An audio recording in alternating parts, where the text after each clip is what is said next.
Episode 62, The Unreasonable Customer. Inside the Autumn Beauty Boutique, a young woman was arguing intensely with Russell and several other staff members. A group of customers and the mall's security guards had gathered around to watch. "I bought these clothes here, so why won't you take them back?" the woman asked aggressively as she held up the clothes. "Miss, you bought those clothes over a month ago. How can we take them back now?" Russell didn't know how many times he had repeated this, but she refused to back down. "I only wore some of those clothes once or twice," she said sharply, "and some of the others I never wore at all. So why can't you just give me a refund instead of trying to bully me?" "I'm sorry," Russell said, "but if we took them back, we wouldn't be able to sell them in our stores. We can't give you a refund. There's no way we can do it." He just wanted to solve this problem as quickly as possible. "What kind of attitude is that?" she demanded. "If there is a problem, then you need to fix it. You can't just avoid it and refuse to take responsibility. I'm not just going to go away quietly." Russell hadn't given her a refund, and she was really unhappy. "If you don't refund the money right now, then I'm not leaving," she announced. "A boutique like Autumn Beauty can't simply ignore the rights of their customers. My time isn't worth much, but if you have to close for a day, you'll lose tens of thousands of dollars, won't you?" The woman's behavior was beginning to annoy the crowd, and they started accusing her of being rude and unreasonable. "You're accusing me of fraud? If you say that again, I'll sue you for slander." The woman crossed her arms over her chest. She had gone there to cause trouble, and she didn't care about being polite. "Absolutely no manners," one bystander said. "Why do some people behave like that?" another asked. "Call the police," someone suggested. "Why bother arguing with someone like that?" "Miss, please leave now, or I'll call the police." Russell took out his phone and gave the young woman a serious look. "You're absolutely shameless," the woman said, getting even angrier when Russell threatened to call the police. She pulled out a piece of clothing out of the bag, took a lighter, and set fire to the clothes, tossing them out of the door. When everyone saw this, they rushed to stamp on the clothes to put out the flames. "What's wrong with you?" Russell demanded angrily. The store was full of clothes. Was she going to burn all of them? "There are a lot of people here," he said, "and someone could have been hurt." Having had enough, he called 911. The young woman didn't seem to be at all concerned. The police station was nearby, so an officer arrived quickly and started to question the woman about burning the clothes. "I bought these clothes so they belong to me, and I'm burning them a yard away from their door," the woman said confidently. "Is there a problem? Can I not burn my own clothes?" The other customers were angry and began to tell the police officer how outrageous the woman's behavior was. But he told them that it wasn't against the law for someone to burn their clothes, so he couldn't arrest her. "I think it might be better if you just gave her the refund," the police officer advised in a low voice. "She's probably crazy, so spend the money and buy yourself some peace." Russell was annoyed at the officer's lack of help. "She wants all the money we have here," he said. "She's already worn the clothes for a month, and the tags have been removed. How can we possibly give her a refund? Besides, this isn't my shop. I'm just a manager, and I don't have the authority to make that decision." The policeman and Russell looked at the young woman with concern. The woman, on the other hand, was determined not to give up. She looked at Russell's worried expression and knew she was going to win this argument. "Excuse me, let me through." Alex walked through the crowd. The young woman glanced at Alex and her heart skipped a beat.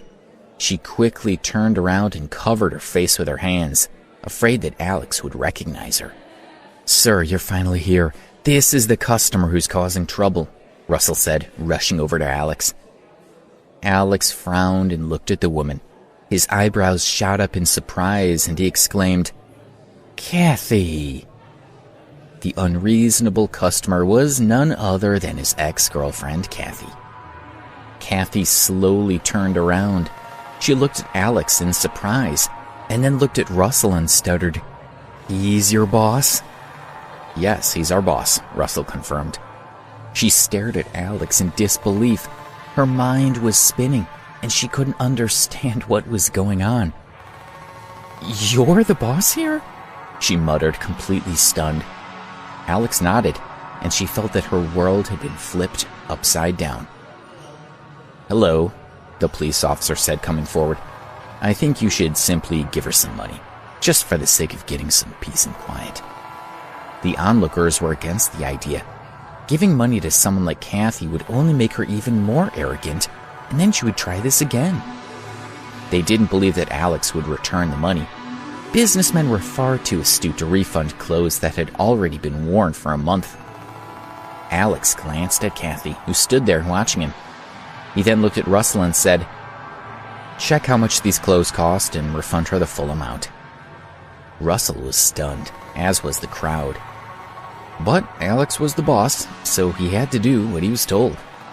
"Okay, I'll do it now." He picked up Kathy's plastic bag, walked to the counter, and started checking prices. When he had finished, he walked over to Alex with a stack of money in his hand. It came to $20,000. "Sir, are you sure you want to refund that much?" Alex didn't answer. He merely took the money from Russell, walked over to Kathy, and handed it to her. She looked at the money and then at Alex. Anger welled up inside her. She knew Alex didn't genuinely want to refund the money. No, he was clear that this was just to insult her and trample on her self-esteem. She grabbed the money and threw it at Alex's face. "You loser! You're just trying to humiliate me, aren't you? Well, I'm not going to let you. So what if you have money? In my eyes, you are still a pile of dog shit, and I don't need your pity." Kathy seemed to have gone mad. As she berated Alex, saliva sprayed from her mouth, and her face was turning red. The money lay scattered all over the floor. Russell wanted to argue, but Alex held up a hand and stopped him. The crowd couldn't bear to watch any longer, and they started to curse loudly at Kathy. She stared at Alex with pure hatred, wishing she could tear him into pieces. Instead, she clenched her teeth, swung her fist, and punched him in the head. "She hit him!" someone exclaimed. "This is getting out of hand," someone else added. "Sir, you can have her arrested for assault," said the police officer. "I can take her to the station right now." "No, just let it go." Alex rubbed at his temples. He refused to change his mind, no matter how much the police officer or customers tried to persuade him. "Stop pretending to be a good person," Kathy said. "You aren't. I don't need someone like you to pity me, and I don't want your stinking money. Alex, just you wait. I will make you pay for humiliating me." With that, she pushed her way through the crowd and ran off. The police officer left and the onlookers gradually dispersed. "Sir, you're too generous. You shouldn't be so forgiving towards someone like that," Russell said. "She's my ex-girlfriend," Alex said lightly. "Oh." Russell was stunned, now understanding what Alex was trying to do. "I'm sorry, boss. I overstepped." "That's okay. I have nothing to do with her now," Alex said, smiling. "And I have a new girlfriend, the one I brought last time I came in. Well, I'm going back to school now, so you can just call me if you need anything." Alex walked out of the Autumn Beauty Boutique and returned to the university to meet Debbie for lunch. Meanwhile, Kathy returned to school in a taxi. When she thought of those $20,000, she began to regret her actions and wished she had taken them. But she knew that, even if she was given a chance to do it all again, she would still throw the money at Alex's face. She could swallow her pride for money, but not in front of him. She wouldn't let him win. She walked silently along the tree-lined road. Her mind was filled with questions about Alex. She hadn't expected him to be the boss of the Autumn Beauty Boutique. Why didn't I know that before? She wondered. Where did this shop come from? Out of thin air? There were too many questions and not enough answers. But one thing was undeniable. Alex was now a rich man. Kathy was extremely upset. If she had known he was rich, then obviously she wouldn't have been stupid enough to break up with him. If they had not broken up, then Kathy would also be the boss of the Autumn Beauty Boutique. When she thought about the missed opportunity, she felt sick to her stomach. Looking around, she realized that she had reached the small square in front of the library. "Hey, look at this," a girl said. "One of the seniors is having a photographic exhibition. He took photos of various touching moments he saw on campus during his 4 years of study. She pulled Kathy over to the wall of photos. Kathy walked forward and then ground to a halt with her eyes fixed on one of the photos, her lips trembling slightly. In the photo, a boy and a girl were walking side by side. The boy's clothes were old, and there was even a hole in one knee of his pants. Although the girl's clothes weren't very expensive, they were in much better condition than the boy's. The photo was of Kathy and Alex. She lowered her head and closed her eyes. The scene in the photo vividly replayed in her mind. "Alex, if you became really rich one day, would you leave me?" she had asked. "Definitely not," he'd answered. "I would give you all my bank cards, and you could help me manage my money." Kathy had smiled at him. "Really? You mean that?" His expression had turned serious. "Of course.